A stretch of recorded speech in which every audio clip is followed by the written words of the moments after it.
These views captured by television cameras aboard the closest search and recovery helicopters in the vicinity of the landing site. You can see how close the Soyuz landed to a bullseye target, basically. The first all-terrain vehicles already at the spacecraft within seconds after touchdown.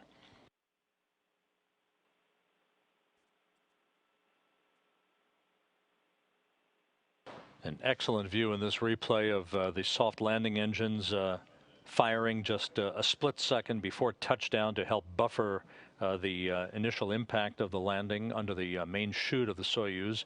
And one of the Russian Mi-8 helicopters landing within seconds thereafter to begin the process of the recovery of the crew.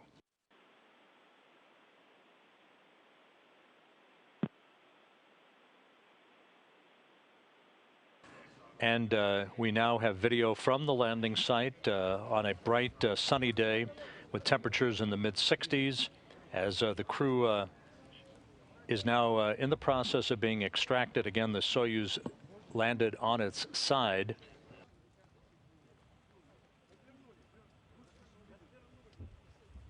That should be the commander of the Soyuz, Alexander Samokhutyaev. Yes, indeed it is. Being helped out by his flight surgeon and other support personnel from RSC Energia.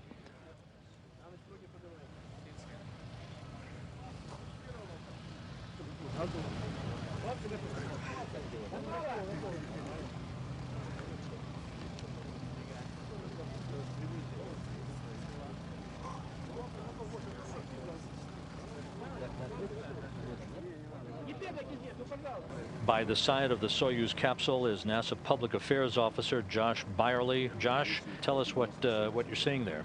We're sitting here watching these crews out here work as efficiently as they typically do, trying to get these crew members out of here. As you talked about, they've got one out. Samokhutyaev is out. They're working on getting Ron, Garin, and Borisenko out of the capsule.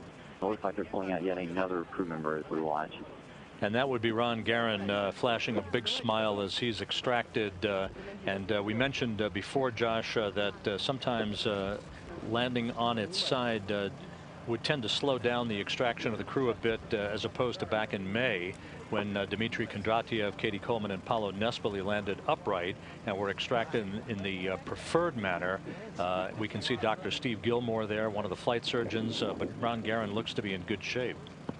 And never shy of ceremonial trappings, we're looking at a picture of the great designer Sergei Korolyov and Yuri Gagarin that was carried inside the capsule itself. Of course, this spacecraft was dubbed Gagarin prior to its launch back on April 5th, just a week shy of the launching of Yuri Gagarin as the first human in space. A good view now of Ron Garin.